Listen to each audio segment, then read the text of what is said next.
Okay, welcome back to the channel, everybody. Appreciate you guys coming back. If you're new to the channel, appreciate you stopping by and checking it out. In today's video, what we have is I had a viewer message me on my WILLSTAR Productions Facebook page, and he recounted his tale that he had with a Bigfoot in Louisiana. So I'm gonna go ahead and tell you that story, show you the location of this gentleman's encounter, and then after that, I'm going to go into a classical, really crazy story about Bigfoot in 1855. A band of Bigfoots went to, I guess, a war with the Indian tribe called the CHOCTAWs. So you guys stay tuned for that, and let's get to it. May 19th, 2018, I was bass fishing in a place called Camel Slough, which is part of a bigger lake named Saline Lake in DeVille, Louisiana. I had fished this lake off and on my whole life since I grew up in the area. This morning I fished a few places, but eventually came back to the slough because I've always had good luck there. I had entered the slough on the right side and fished all the way back down into the back channel, and then came back up the left side and around this old cypress tree on the corner, which has a platform built on it from old duck hunters. I made a loop around the tree, casting in various spots, and then continued down the bank towards this old T-shaped dock, which has been there for years as well. Behind the dock, there is an old abandoned camp, which sets about 60 yards back in the trees. As I neared the right side of the T-shaped dock, I looked down to adjust my foot on my trolling motor pedal so as to angle around the dock as I made one last cast at the inside corner. When suddenly, I heard a loud splash to my left side, on the other side of the dock. My initial thought was a gator, but to my surprise, as I looked over, I seen a 5-foot-tall bipedal figure run out of the water, up the slight embankment and into the trees to the left of the camp. For a second, I was stunned, but then quickly my brain rushed and said, wait, what if there's more, or possibly a bigger one still in the water, waiting to grab me off this boat? So I threw my pole in the bottom of the boat, kicked my tackle box out of the way, and cranked the boat just as he was disappearing into the trees. I hauled ass back to the boat dock where I fished for another hour or two in sight of other people before I left. But I note that as it ran up the hill, it slipped, and when it did, it reached down with its right hand to balance itself and get its footing. I got a very good look at its hand when it reached and noticed it was human looking as mine, except for the backhand was hairy as the rest of the body. However, its fingers and palms were like mine except for a few shades darker. Its fur appeared to be about 3 inches long.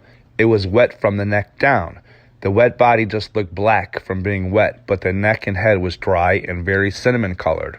I don't recall seeing a face, but because its body was wet, I could see it was not super muscular. It had the build of a high school athlete, but not huge. I'd assume had its hair been dry, it would have been a lot thicker looking of a build, but wet is how I had seen it. I would say the entire sighting lasted roughly 5 seconds, from slash to disappearance. I have not been back to the spot since.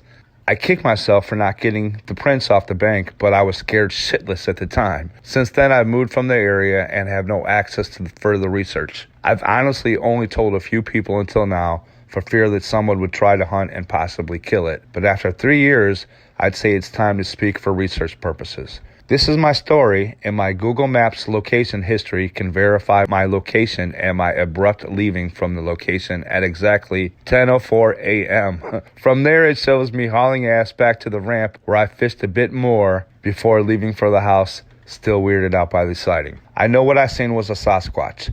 My ultimate question is, what was it doing in the water? Did I sneak up on it as it was bathing? Or had it swam from the other side and crossed as I was coming down the bank? Was it rushing to reach the bank before I got there, or merely playing in the water? If it was swimming, it was the quietest swimmer ever. Or was it waiting on me, and my sudden shift and boat maneuver scared it into running? I believe it to be a juvenile compared to stories I've heard about the 8-footers. I've heard stories about boaters going missing, and it makes me think, I often think about it and what his true intentions were in the water that day before I scared it off. Below, I included the coordinates. Signed, the Squatcher. Wow, that was very interesting. I really appreciate that story sent in by the Squatcher. What did you guys think about that? That area is really wild. You see all that swampland and woods around there in those parks. So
a lot of people think the Bigfoot is only in the Northwest or in Canada, which is not true. Here where I live in Ohio, Ohio is also a hot spot for Bigfoot, and Bigfoot has been spotted in Florida, Georgia, like all over the place. The only place in America I believe that Bigfoot has not been spotted is like Hawaii. I could be wrong about that. I mean, I know it hasn't been spotted in Hawaii, but I believe that all the other 49 states have had a Bigfoot sighting in it. So, yeah, Bigfoot down in Louisiana, they have the Honey Island Monster legend and also the Rougarou. So, for years and years and years, there's been legends down there. So once again, thanks, Squatcher. Appreciate you sending that story in. If anybody else out there has a story they'd like to see me make a video on, you guys just message me on my WILLSTAR Productions Facebook page, and we will get that done. Message me, we'll message back and forth, and we'll talk about it. So anyway, we appreciate you, Squatcher. Thank you so much for sending that story in. It was very interesting. And now we're going to get into this really, really crazy story from 1855. So let's do it. It is said that in or around 1855, a band of Choctaws in what is now LaFlore County and farmers in what is now Arkansas were experiencing some terrifying events. It all began in a rather benign way with the theft of vegetables, a few head of livestock, and other foodstuff by stealthy bandits in the night. The thieves were cagey, quiet, and never seen. They were also smart, as somehow they never ventured into Choctaw encampments on nights when a watchman was in place. Neither did the bandits ever fall into the traps set for them by the farmers outside of Indian territory. Those charged with finding and capturing these marauders began to develop a begrudging respect for the wiliness of their adversaries as time went by and the petty thefts continued. While the thefts were annoying and did cause some hardships, neither the Choctaw or the neighboring Anglo farmers were afraid of the food bandits. However, things changed once women and children began to go missing. Spurred by reports of these kidnappings, a group of 30 Choctaw cavalrymen were organized to hunt down the abductors. The group was led by Josua LaFlore, a man of mixed Choctaw and French blood, who was deeply respected by his fellow tribesmen. Also joining the search party were a Choctaw warrior named Hamis Tubi and his 6 sons. The Tubies were huge men and were regarded as fierce warriors and expert horsemen. The Tubies were so effective in mounted warfare that despite their massive size, they became known as the Light Horsemen. The contingent of searchers, armed to the teeth, set out to the region known today as the McCurtain County Wilderness Area to search for the kidnappers. After riding all day, the searchers finally arrived in the area where they believed the bandits to be hiding. LaFlore brought his troops to a halt, stood up in his stirrups, and surveyed the area with his spyglass. It is unclear exactly what LaFlore saw, but whatever it was, he ordered his men to charge towards a stand of pines roughly 500 yards distant. LaFlore and the Tubie men led the attack.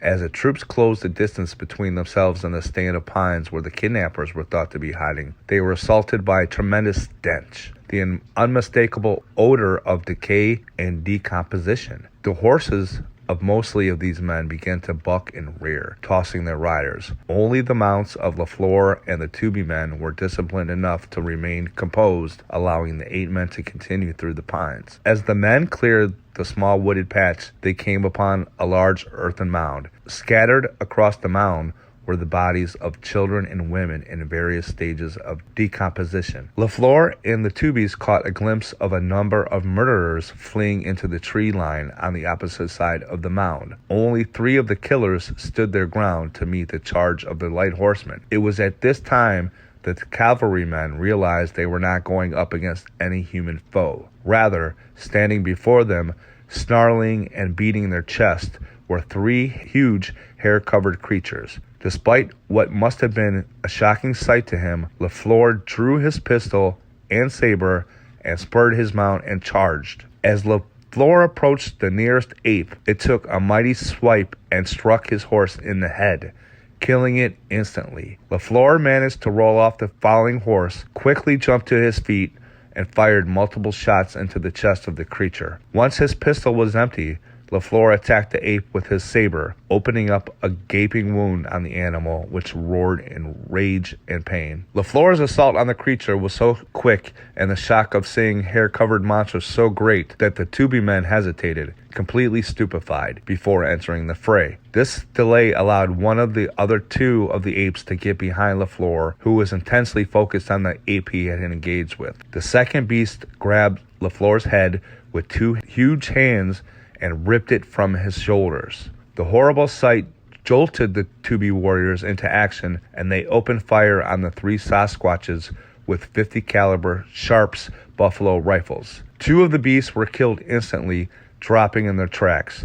The third creature was wounded but turned and fled before the lethal shot could be fired. Robert Tubie, only 18 years old but already 6'11" and well over 300 pounds, spurred his horse, ran down the injured ape, and dispatched him with his hunting knife. As the rest of the troops, after gathering their panicked horses, joined them, the Light Horsemen surveyed the area. The bodies of dead women and children, mostly partially devoured, littered the area. The smell of decay, along with the terrible odor of the beast feces, caused many of the men to vomit. After composing themselves, the men gathered the remains of the unfortunate women and children and buried them. They also buried their leader Josua LaFlore. As for the 3 ape-like monsters, their bodies were placed upon a huge bonfire and burned. Their hellish task complete, the Choctaw warriors returned to Tuscaloosa, where it is said even the mighty Tubie men were plagued by terrible nightmares for years afterwards.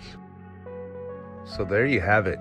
Another video in the books. Hope you guys enjoyed those 2 stories. Man, that last one was crazy, was it not? That first one, thank you so much, Squatcher. Appreciate you sending that in. Any of you other viewers have any stories about Bigfoot or Sasquatch encounters? Let me know. Send me a message on my WILLSTAR Productions on Facebook, and we will get it done. I'll make a video, and we'll see how it turns out. Sasquatch also is known to go underwater in the Northwest, diving after salmon, I guess. It's supposed to be a prolific swimmer, so that matches up with the Squatcher story pretty good. If you guys like that video, make sure you hit the like button for me. I'd appreciate it. Leave me some comments, all that good stuff. If you're new, maybe think about subscribing, hit that notification bell. Until next time, where there's a WILLSTAR, there's a way. We'll see you guys later. Take care.